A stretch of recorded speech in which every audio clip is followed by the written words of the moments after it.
Hi Leo, welcome to your 2016 general reading. As always, keep in mind that these readings are only general, so in the course of the year, always take what it feels right and what is in resonance with your own life experiences at that time. And if you would like a private reading with me, please contact me through the email I put in the description box below.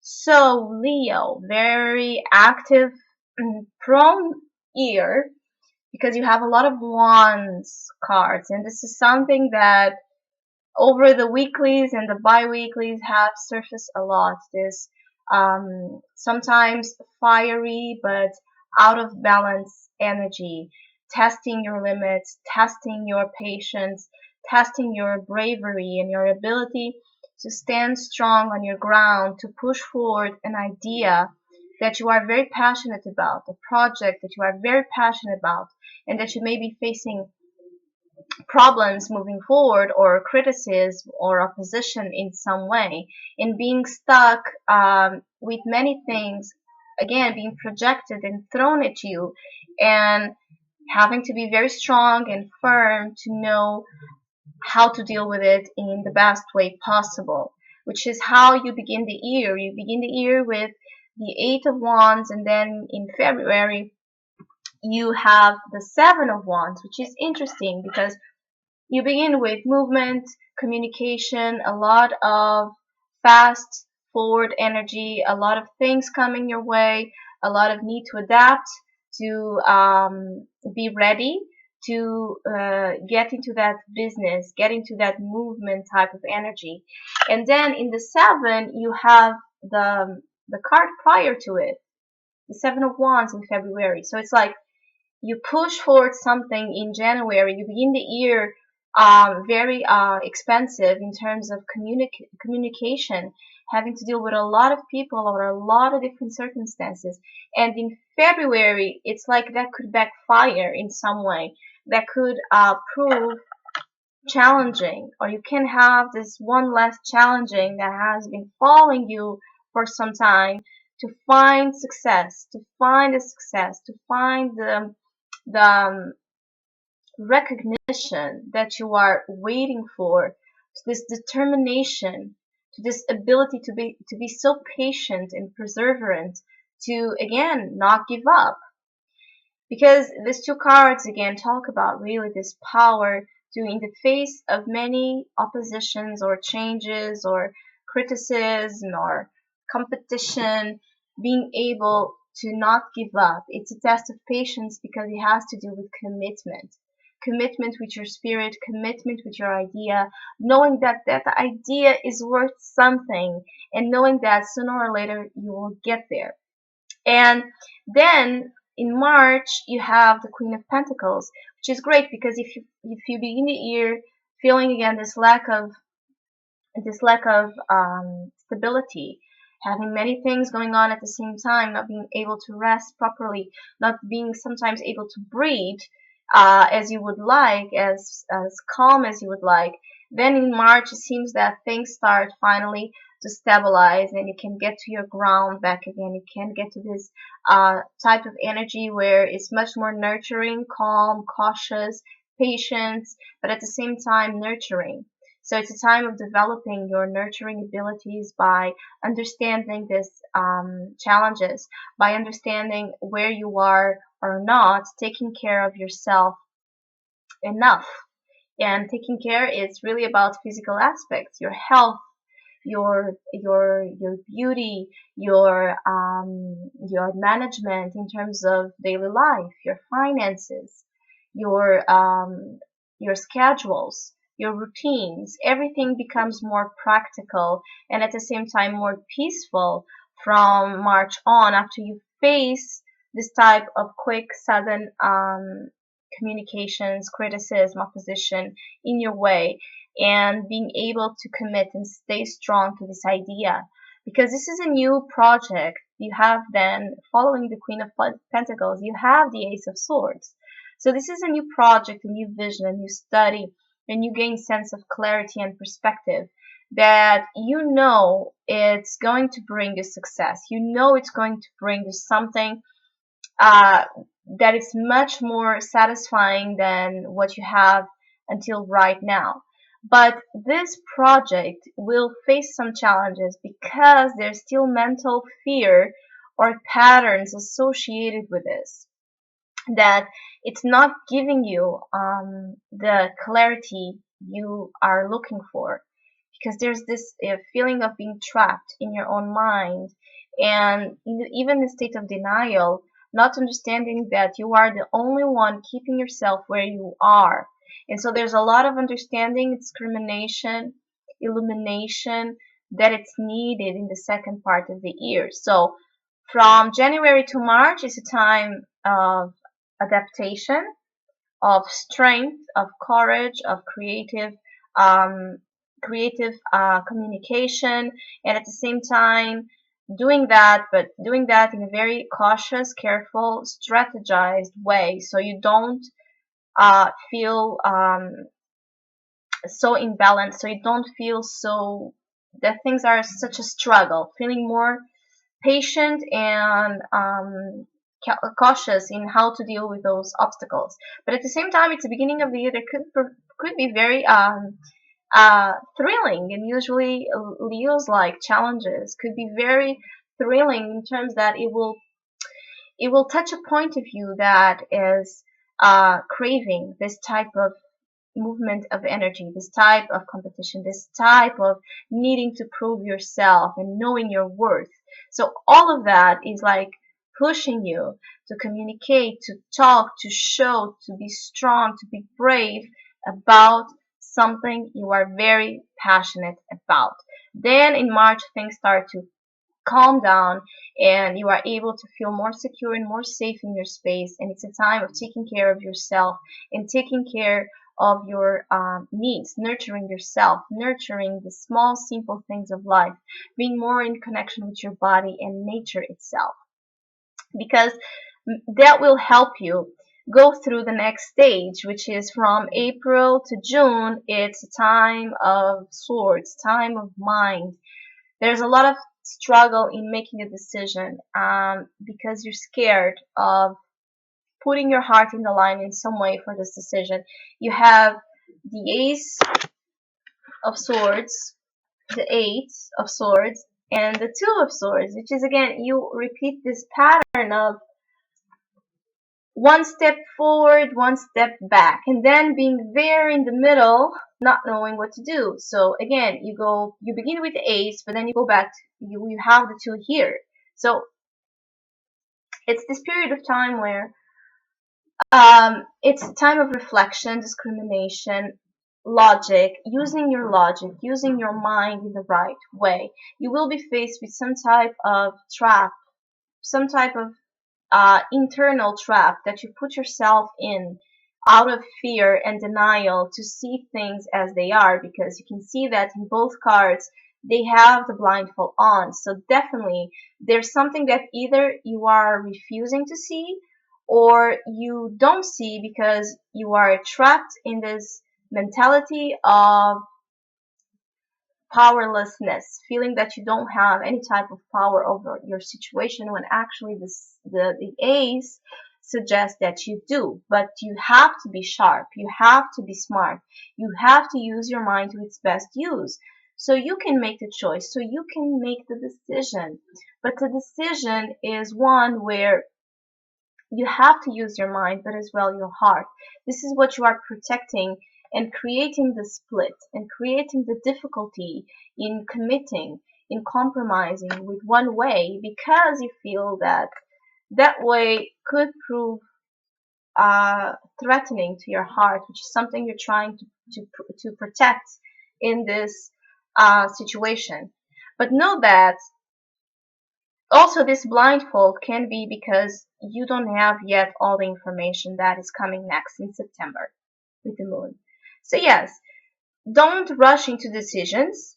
Don't rush into decisions until September, and where you find this ability to know the real motivations, the real origin of fears working here, the pattern of your mind working here, keeping you where you are, or enabling you to go in the direction of this new venture that you are so passionate about, that will use a lot of your mind, a lot of your intellectual abilities, a lot of mental communicative abilities to gain a type of recognition, to gain a type of growth, and a feeling of finally being able to resurface from challenges. But those challenges really have to do with your mind. It really does. And in September with the moon, it's time of reflection in a different way. So you have a time from April to June. I'm sorry, this is not September. So April, May, June, July. July you have the moon. I'm sorry. From April to June, you have a period of self-understanding and the matters of the mind. Being able to be in control of your mind instead of letting your mind control you. Being your own prisoner, putting yourself in your own cage, either unconsciously or consciously, because you're scared of, again, making a choice or going in one way and losing something in the other. And then in July, you have the moon, you have the awareness, you have the intuition to provide an information that maybe it's needed to take the blindfold off and see things with much more clarity. And the moon is really a fluctuant energy that has to deal with our emotions, our deepest needs, our feminine side, our psychic abilities, our dreams and imaginations, but as well our paranoias, our childhood patterns, our deepest fears and insecurities that have a real origin in this internal unconscious self. And so July is a month where, because this is a major arcana, it will be important and felt. A time to watch your emotions, a time to understand the underlying currents working, harnessing the messages, the subjective messages you are receiving from any type, from signs, from imagination, from dreams, from psychic awareness. There's information coming to you one way or another that will help you clarify and illuminate this answer you are looking for to get to the point of where you actually make a decision. But it's funny that it seems like this decision is really going to take it to the end of the year until you finally take the decision and push forward.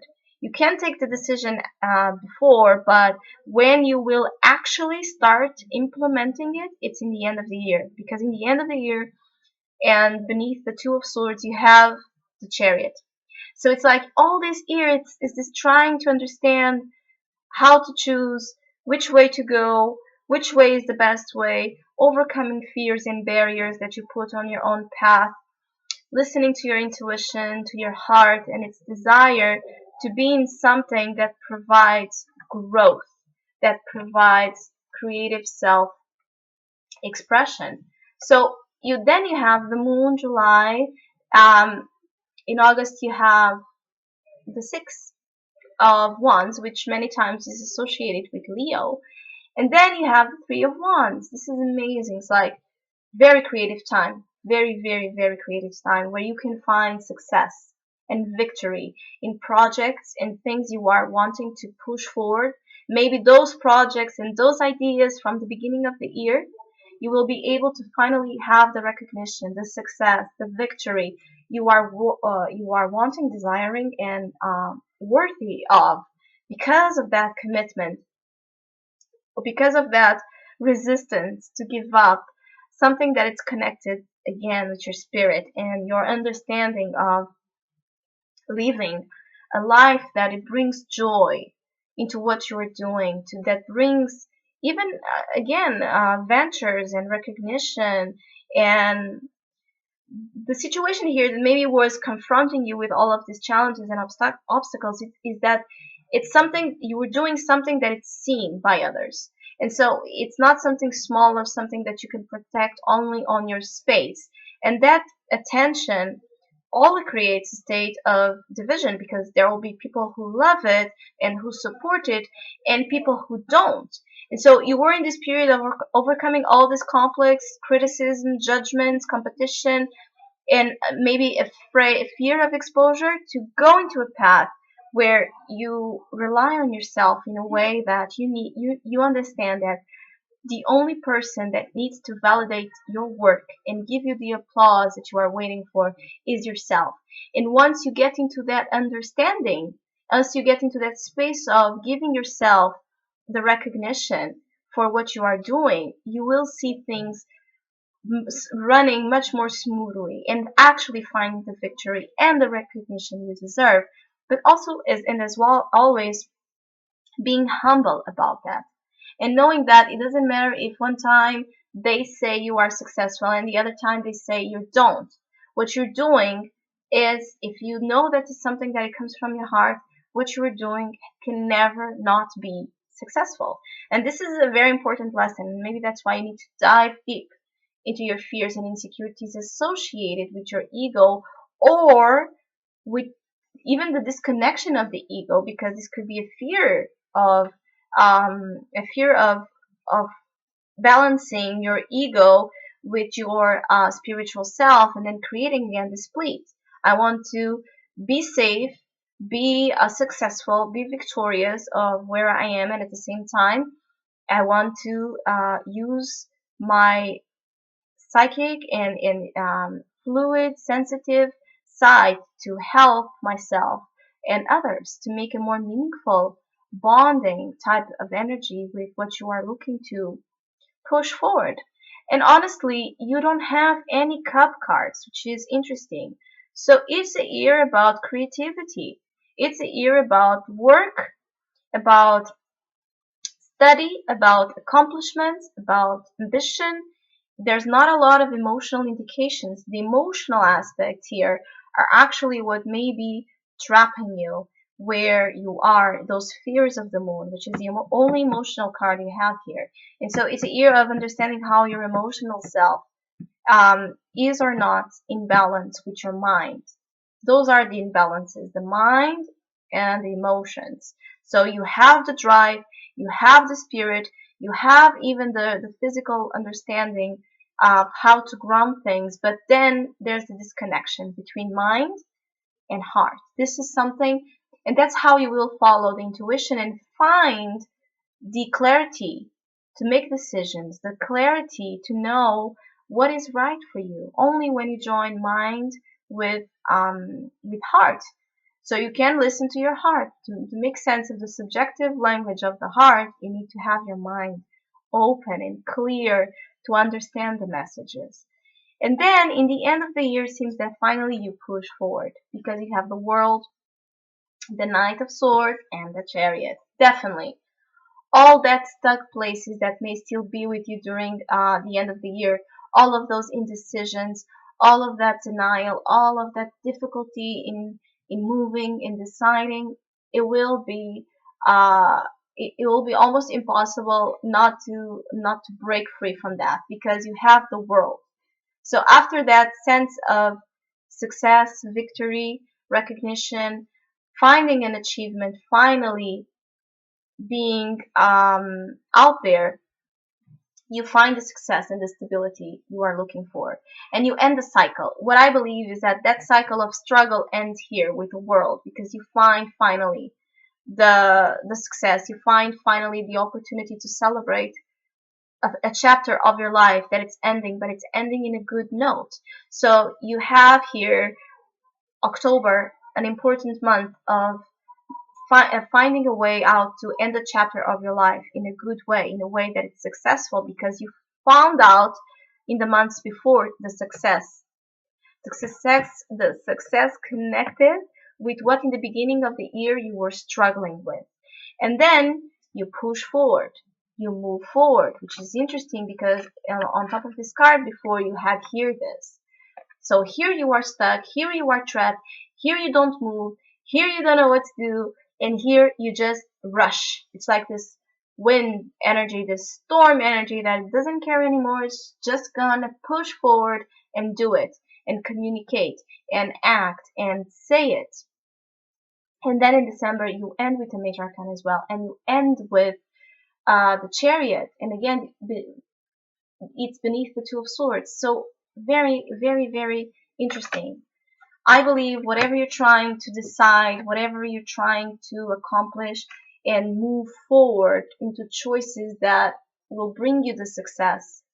And this is also a test of willpower, definitely willpower in you to pave your way, to go on the road of success. But to know that that road of success always is up to choices that we need to make, and not being afraid to make those choices because you believe in yourself to a point that you know doesn't matter which road you go, you will succeed.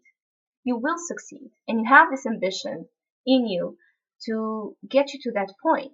And so December, I believe it's where you will finally again release any places that over the year were still stagnant and stuck. And I believe from October on, you will see things moving back again in a way that is much more fluid and abundant to your goals and desires. And the more willpower and understanding of your power you have, the better you will find these opportunities to manifest sooner if you do desire them. But also, I always feel when I'm reading to you, we have a test of patience working here, of perseverance, determination, willpower again. So maybe yes, you are still finding yourself until almost the end of the year, until October, a time of still dealing with those issues, but in a way that if you do center yourself, you will see that you are almost over with it. If you do want to align with these energies, the world promises you a final stage, a completion of a phase of your life, and finalizing that stage of your life with the rewards you deserve. So whatever intentions you put out there to believe in yourself and in your willpower to change these circumstances of your life, believe me, in the end of the year, you will find more and more those opportunities to push forward coming your way, to move, to travel, to expand, to go beyond your environment at this time. So, do you believe in yourself enough to do that? Do you believe in the choices that you have in front of you? Do you know where your heart lies in both of them?